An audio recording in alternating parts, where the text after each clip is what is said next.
Tiffany, and this is my channel, Who's Your Handmade. Thank you so much for stopping by today. In today's video, I have my first ever monthly makes video. So let's take a look at what all I made in January of 2023. If that sounds interesting to you, stick around. Thank you so much to every one of my subscribers, my friends who are tuning in today. Thank you so much for your support of my channel.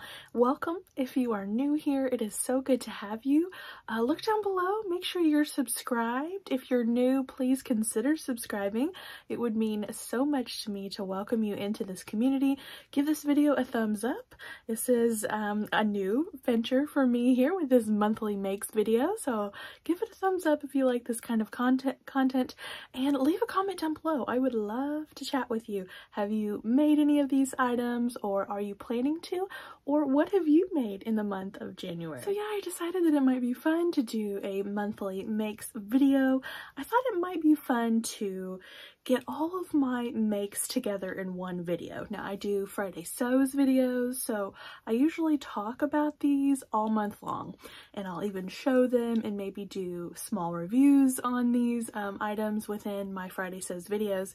But I thought it would be super fun to just have a one-stop shop where you could go to that video if you wanted to refer back to something that I've made, what size I made, what fabric I used, or just to see if I have any tips and tricks. So that's what we're gonna do for these videos.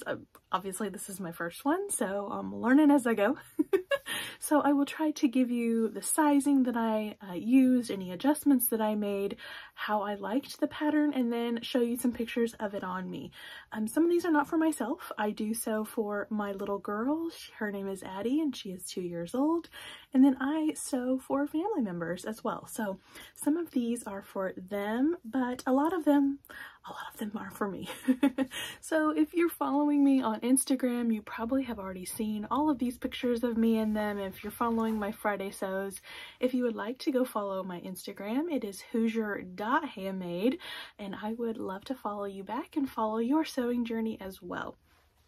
So I am gonna start out these monthly makes videos featuring my favorite tool for keeping track of my makes. And if you've been with me for any amount of time, you know what I'm gonna say. It is indeed my handy dandy Sewist journal. I have featured these a ton on my channel here, especially at the beginning of the year, to kind of give you guys some ideas about journaling your makes and cataloging them. So this is what the inside looks like. That is for the Quebec skirt that we're going to talk about. I record all kinds of information in here, and this is personal. I mean, what do you need? What do you not need? That's for yourself to decide, but I like to have sizing. I like to have seam allowance, any adjustments that I made. I like to rate it. I rate it down there at the bottom. So y'all have seen this probably before, but I am going to mention these in my makes videos because that's right, I have used all of this information for my video today. So it has been so nice to just refer back to one place for all the info that I needed. So let's just jump into my makes today. I have made 9 things in the month of January. Now my birthday is in January, so I try not to be too hard on the month of January, but y'all, it's a long month. I don't know if anyone else feels this way, but January can feel really long sometimes. And I kind of feel like that's kind of been this year, like coming out of the Christmas season, and it's went really fast, and then all of a sudden you're stuck in January for what feels like about 15,000 days. But even though it was a long month, I was able to accomplish a lot of things. So I finished 9 garments in all, and 5 of those were for others and 4 of them were for me. So I'm going to talk about the others first, and some of these I do not have to show you.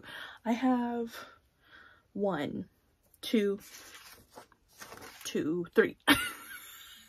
I have 3 of these to show you that I made for others. The others were a gift and I have already given them away. Maybe I'll have a picture to insert, but if not, I'll definitely show you the pattern and tell you what size and stuff that I made. So the first one that I'm going to talk about is McCall's 8265. I made the little baby gown right there. If you've been with me for a little bit, you probably have heard about my craft fair that I did last November with my sister, and I decided to try my hand at making these and selling them. And I had an order come in the month of January for a gown right here, this little gown right here, and I was able to sew that up this January. So I'll pop a picture in. This is not the picture from this order from January, but they look just alike. So I am getting better at this pattern. The more you make something, the faster you become at it, I think, or at least that's becoming the case for me. So I'm finding some shortcuts, but it really is a great pattern, even if you're just making it for the first time. So that is McCall's 8265. I have made size newborn and small at this point. If you're interested in this pattern, I have broken out the sizing into like 0 to 3 or 3 to 6 months. If you're interested in that, just leave a comment down below, or you can get a hold of me through my contact information down below, and I would love to pass that on to you if that's what you're looking for out of it. Next pattern that I want to talk about is the Slumber Sleep Sack from Peekaboo Patterns. I made this for my new little nephew who made his arrival here in the last week or so. He is so sweet, and I wanted to make him a sleep sack and a little hat combo. So if I have a picture, I will put that in here, but obviously I've already given it away to his mama, and hopefully he will get some use out of it.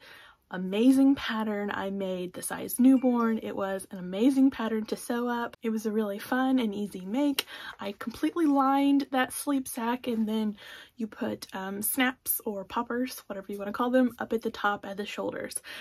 Next time I might look into hacking the bottom of it, because it is completely enclosed, so the only way in or out for baby is up through the shoulder area. You obviously unsnap it and you can take baby out. If you're wanting to change baby in the middle of the night, there's really not a great way, obviously, to get in through the bottom to change a diaper or something. So I've thought about trying to hack that pattern a little bit with either some snaps down along the bottom or maybe a zipper or something, but we'll see. That's for the future. So I did sew up the Slumber Sleep Sack in the size newborn for my new little nephew. My next make is kind of a fail. This one is the Ellie & Mac Peachy Pie dress. This was a pattern that I found during a bring back retirement sale. So Ellie & Mac a couple months ago brought back like 150 of their retired patterns, and I purchased this one, and yeah, I should have just left it there. But you know, you live and you learn. So let me show you the dress. And I have talked about this a lot in a Friday Says video, and it just did not turn out how I would have liked it to. The fabric is cute, yeah, really cute, and this is a nice fabric. It's like a rib knit. It's really nice fabric, but together they just did not make the outfit of my dreams. So I was making this for my little girl Addie. She is 2 years old, so I made a size 2T. The sizing is fine. It's the bias neckband, the stretch neckband that they want you to make, that is just funky, and then the bow looks funky, and so yeah, it just did not turn out that good. But that's okay, they don't all have to be winners. So this is the Peachy Pie dress from Ellie & Mac, and I will not be making that one again. The next thing that I made for others in the month of January was a Mommy and Me matching set, but I'm only going to talk about the Little Lizard King version that I made. So I made the Little Lizard King Rain. That is their free new pattern that they've just released in the month of January, and I had to snatch that pattern up. It is so cute and so amazing, and they do make one for children, so the Little Lizard King Rain, and then they make one for women, their Styla Rain, and I have both of them, and I have made a Mommy and Me matching set, and this is Addie's. This is Addie's darling little Rain. So we have a sweater knit here. It is a very kind of thin, flimsy sweater knit. When I bought it from Hobby Lobby this past fall, I thought it was French terry, and while the back does kind of mimic French terry, I don't think it's not like any French terry I've ever used anyway, so I'm just gonna label it a sweater knit. So this pattern features cuffs and a waistband, then you have a neckband piece, and this is their darling little feature there at the shoulders. You have gathers right along the seam line there on both sides. Really super cute. So I used the print from Hobby Lobby, and then the rib knit is from Millie May Fabrics that I placed an order around Christmas time, and they had this brown color, and it has been so versatile to use. So that is the Little Lizard King Rain. Now I did size up. I sized up for myself, and I'll talk about that when I get to that one, and I sized up for Addie as well. So even though she's 2 and I usually make her the size 2T from Little Lizard King, with this one I sized up to a 3 and it fits her really, really well. Highly recommend the Little Lizard King Rain. And the last make that I have made for others in the month of January is a dress for my grandmother. I made myself a Friday Pattern Company Davenport dress around Easter time, and she liked it so much that she requested one.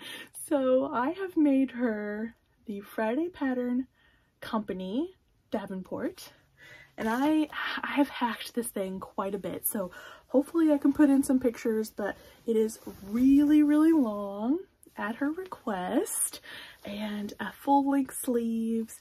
And then I have done some hacking to the size. This was a big process to make this Davenport to fit another person. I'm still learning. I'm still learning fitting myself, so to fit it to another person was quite the experience. So I did make a muslin version. I actually made it out of muslin fabric, and I made up the bodice and one sleeve, and I thought that would be enough to get the fit pretty good, and then I could make my adjustments. So doing the muslin, I made a size medium, just a straight size medium, which most of her measurements fell into.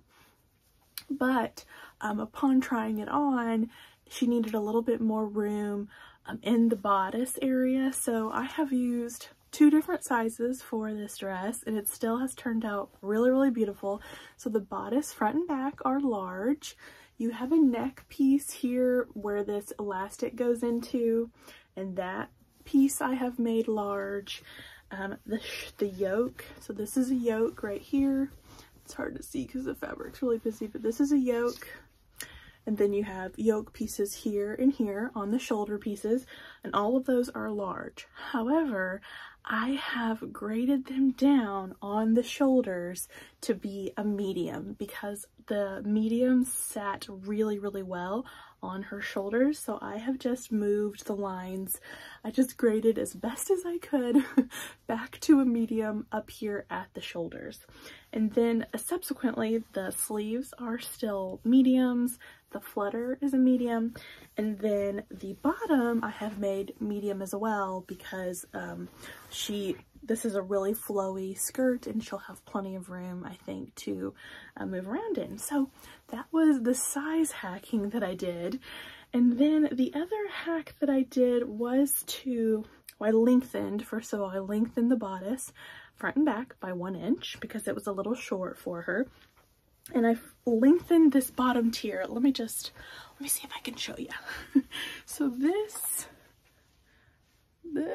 is the skirt of that dress. So I folded it over right there at the drawstring, and that is the skirt. So I lengthened this top tier of the skirt by 9 inches, and that was at her request. She loves a long dress, so I tried to make it long enough to fit her requirements, and hopefully it'll turn out great. I'm gonna give it to her tonight, actually, when I'm filming this on Friday. And then the other hack that I did that I'm really, really proud of is this flutter piece right here. So this is 100% cotton. She bought it from Hobby Lobby, I believe. It's a very beautiful cotton, and it actually behaved so well, and it was a joy to sew. It really was. It was so much fun. But it is definitely one-sided. So this is the wrong side, and the red is obviously the right. So you have this flutter piece right here that they want you to only cut one of those pattern pieces. So here's your pattern piece for the ruffle. And they want you to cut, well, they want you to cut 2 on the fold, so 1 per side. And I knew that I did not want that wrong side showing up in there. I mean, this is how it would look as she was wearing it. And so I decided to go ahead and just cut 2 more. Then I put 2 of them together, right sides facing, sewed all the way around, leaving a small hole for turning. And so I was able to completely line that flutter piece there, which turned it into a really darling design of this dress. And I was worried that putting like 2 pieces of 100% cotton was going to be too much. Nope, it looks so nice. I think it adds so much character to the bodice. And I cannot wait for her to try this on. That is the Friday Pattern Company Davenport that I made for my grandmother. And that is all the items that I made in January for others. So let's look at the 4 that I've made for myself. Really have had a great sewing month for myself. All of these garments I can wear. Some of them have a little bit of fitting annoyances, I'll kind of call it, but all of them really do look so good, and I have worn them all month. So let's jump right in. The first one that I made was my amazing itch to stitch Quebec skirt. Let me grab it. Hopefully I'm putting some pictures up of me in that skirt, but here it is. Also, this is my itch to stitch Quebec skirt. It has gotten so much wear in the month of January already. It is amazing. So I adore this jean skirt. I cannot tell you. I've talked about it a little bit in my Friday sews about how this garment right here just solidifies all of the reasons of why I am sewing and why this is a real superpower. Sewing is a superpower. So I made a size 28 in the itch to stitch Quebec skirt. No adjustments, no lengthening, no shortening, nothing, and it turned out so amazing. So the top stitching is just amazing on this skirt. I hand drew these arches on the pockets. I'm just a little proud of it, you guys. I'm a little bit proud of it. So there's the top stitching for the pocket. Just turned out so neat. So I wanted to show you the top stitching thread, and I'm almost out of it. I almost used all of it. So this is the Gutermann jean top stitching thread that I have used for my skirt. You can see it has the gold look there, and that's what I was going for this type of jean material. Now my sewing machine, it did okay. It did okay with this chunky thread. If you've ever sewn jeans or anything, you'll kind of know that this is kind of a chunky thread. I noticed it most in the bobbin area.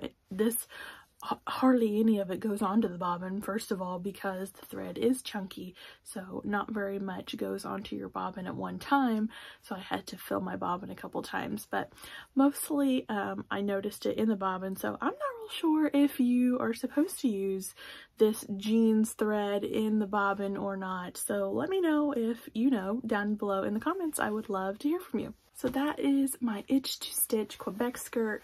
Y'all, there are going to be more of these in my closet. I cannot wait to make more of these. Such a staple. Amazing fit, amazing pattern. Next make that I made for myself in the month of January is this sagebrush top. So we are talking about the Friday Pattern Company sagebrush top. It is an amazing pattern. I had a little bit of fitting issues with this top, so it took a little bit of finagling on the side seams. I have done a very scant 1/4 inch seam allowance. That really did help with the fit around my belly because I was finding that it was just a little bit tight in the sides, but the shoulders are exactly where they should be. This is just an amazing pattern. These are fun. If you have never sewn the sagebrush before, it is just a fun sew. This is a woven fabric that I purchased from Hobby Lobby, and I really do love this fabric so very much. I made a size extra large. Like I said, fits me great in the shoulders and in the chest.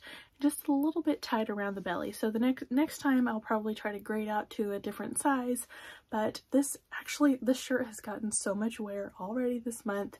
It has been such a joy to wear. My next make is another Ellie and Mac staycation dress. If you've followed me, you know that I have a long-standing love for Ellie and Mac staycation dresses, and this is another version. I wanted to make a winter version. All of my staycation dresses are short-sleeved, so I wanted to make a winter version. So this fabric is kind of like a faux corduroy. It's kind of ribbed like a rib knit or a corduroy, and it's stretchy. It's quite stretchy. Although after making it, I would say that this fabric has some negative ease in it because the arms and the bust have turned out to be just slightly not small. Like, it's not, I can't not wear it, but it's a little bit more form-fitting than I would really like. I would call it a second skin, probably. I have made a size 2X dress and the X sleeves, which I usually do for Ellie and Mac patterns, and yeah, this fabric just made it a little bit too tight for me. I also had a little bit of a nap issue. Let me see if I can show you. So there is a color difference between the rest of the dress and this bottom tier. I'll pop up some pictures. You can see it a lot better in the pictures. Yeah, that was just an accident. Just accidentally turned the nap the wrong way when I was cutting it out. Didn't have any fabric left, and I'm not taking the ruffle off, and you know, in the end it kind of gives it a really neat design feature, so it worked out in the end after all. And Mac staycation dresses will always be my favorite. I love them so very much. There will definitely be more in my closet. And the last make for me for January of 2023 is indeed the Styla Rain. I made a size 24, and out of the same sweater knit that I made Addie's little sweater out of, and also with the same rib knit there on the neckband. Beautiful pattern, beautiful sleeve detail. You can kind of see it there with the gathering. So comfortable, so easy to make, so easy to wear. I have wore this with a jean skirt tucked into a jean skirt, a half tuck. I've also done a half tuck into a Love Notion Sybil skirt. So it's so versatile, and it's entirely free. So if you have an interest in sweaters, definitely go check out the Little Lizard King and Styla Rain. Okay, so that is everything that I made in the month of January 2023. Let me know what you think about my makes. Have you made any of these? Are you planning to make any of these? I would love to chat with you down in the comments. Thank you so much for watching, everyone. Thank you for taking time out of your day and a little bit with me. I so appreciate it. Give this video a thumbs up, and I will see you all in the next video. Take care, everyone. Bye-bye.